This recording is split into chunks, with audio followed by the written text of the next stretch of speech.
O Leonardo Melo, que está nos acompanhando, disse assim: vamos parar de distribuir flores para as mulheres e vamos distribuir direitos. O que vocês acham? Vamos de flores e vamos de direitos. Eu acho, mas assim, distribuir direitos, mas isso tudo é muito interessante a colocação dele, mas isso tudo sempre tem que, olha só, toda conquista, se você for olhar qualquer coisa, qualquer conquista no mundo, na história, principalmente essas coisas assim que envolvem uma política pública, elas partem de movimentos. Então, as mulheres têm que se unir. Por exemplo, isso que eu falei da Comissão da Mulher, que eu faço parte, a gente está sempre debatendo isso para poder conseguir inserir a mulher mais, até no próprio conselho. Vamos combinar. É ou não é, Mara? Até no próprio conselho. A gente tem que fazer... mais masculino, exato.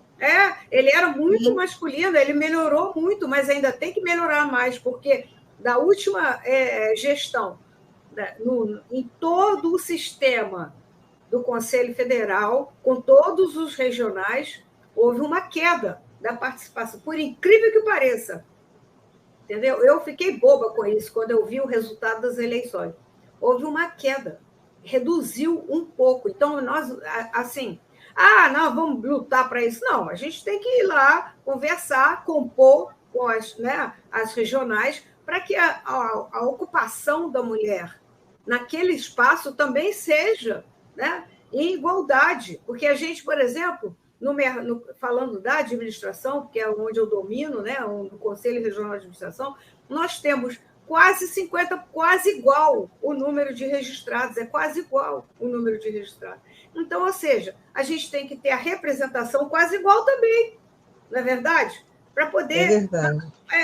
Então, a gente tem que buscar, e por isso é que eu falo que essa questão do movimento, que o movimento começa em pequenos lugares, você começa pequeno e vai crescendo. Então, em todas as áreas, você tem que fazer isso. Vai fazer isso lá no, sabe, dentro de uma área, vamos falar aqui das comunidades, você vai falar da comunidade também, vai falar daquela região administrativa, no caso que a gente tem aqui no Rio de Janeiro, o Rio de Janeiro é dividido por regiões administrativas, no caso das cidades menores, você vai distribuir naquela região, naquelas cidades. Então, para que a mulher também, ela tem que se colocar ali. Não pode ter vergonha, não, gente. Vamos nos colocar lá dentro, entendeu? Vamos nos inserir ali dentro daquela área, daquela... Ocupar o espaço, né? Eu queria o espaço tem que ser ocupado. Vamos ocupar o espaço. Isso, não tem que esperar que o espaço seja dado. Não tem nada de dar. Não, tem que dar, tem que ocupar. Tem que ocupar. E como que ocupa? Ocupa com instrução? Ocupa com instrução, sim. Porque vem ocupando com instrução. Você falou aí da questão, por exemplo, aquilo que você falou que eu tenho várias especializações. Foi necessário, eu vi que eu precisava fazer aquilo. Eu tenho 3 graduações também. Não é verdade? Isso? Pois é. Para você poder ir conquistando o espaço e fazer valer a sua qualificação dentro do espaço, né? Eu queria falar um negocinho, dá mais um piteco na Yara. Yara, vai segurando um pouquinho aí, depois você me complementa com os seus dados eficientes. Eu quero falar para o participante Leonardo que nós, mulheres e homens, queremos os direitos iguais e as flores, porque as relações têm que ser humanizadas. Então, não existe aquela história de que mulher e homem são antagônicos, são seres humanos que devem ser tratados de maneira igual, devem ter direitos iguais e deveres iguais. A questão da educação, que a Yara falou, é fundamental.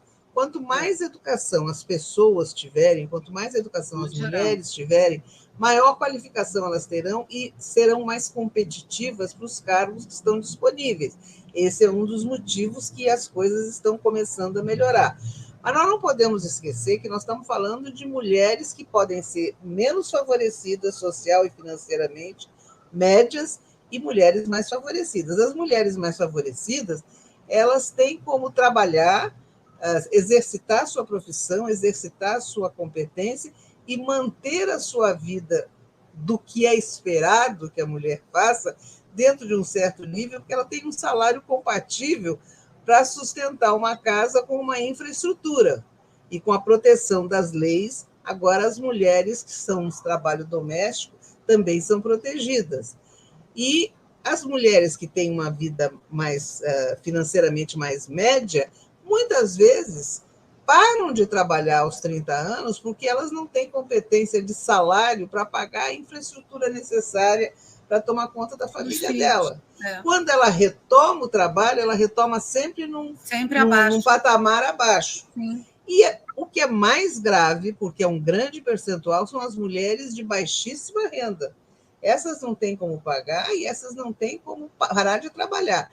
Essas trabalham, levam o filho, deixam o filho no vizinho, deixam o filho na casa. Então, aí é que entra aquilo que eu falei das políticas públicas.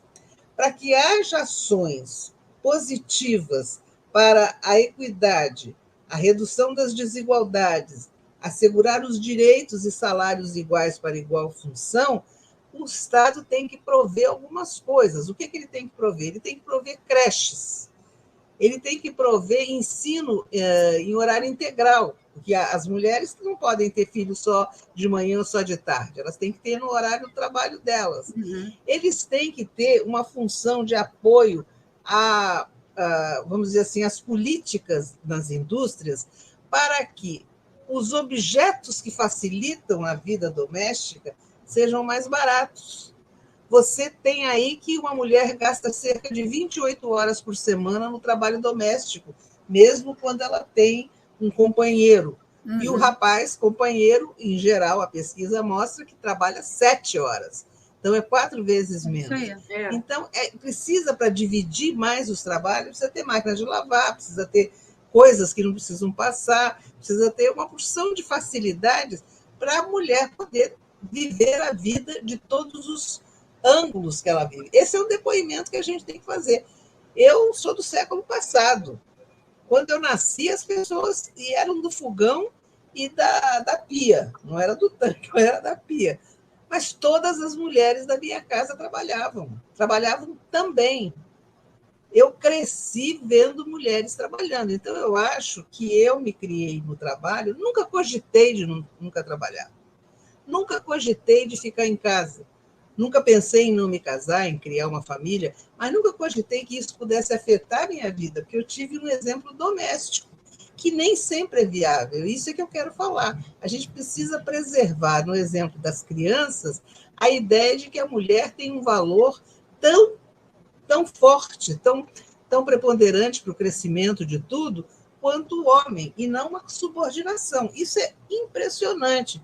Se você lê as pesquisas relativamente recentes, e como a Yara diz, nem tudo é tão recente, mais recentemente, assim, teve a assinatura pelo Brasil e por mais de 140 países dos ODS, os Objetivos do Desenvolvimento Sustentável, né? Esses objetivos, que, se não me engano, são 27, o quinto objetivo... 17. Tem a redução da pobreza e equidade de gênero. Em função disso, o que eles descobriram? Que se tudo der certo na busca da redução da pobreza e da equidade de gênero, o que, quando houve assinatura, foi dito que seria diminuído até 2030, se tudo desse certo, a gente levaria 145 anos, no mês, 145 anos para a paridade prevista nos ODS. E levaria 267 anos para a paridade de gênero nos negócios e na empresa privada. Gente, é muito tempo. Então, tem muita coisa que precisa ser mexida, mas precisa ser mexida em cada um. Nós somos pessoas em processo de reconstrução. Ninguém pode dizer assim, eu sou feminista, eu não sou machista, eu não sou racista. Nós somos em processo de reconstrução, porque nós nascemos numa estrutura que nos moldou e nós queremos nos desmoldar para reformar algumas coisas que vêm sendo tentadas há muito tempo. Então, a gente tem um processo de reconstrução que vai levar muito tempo e a gente tem que estar atento para isso, senão nós não vamos conseguir.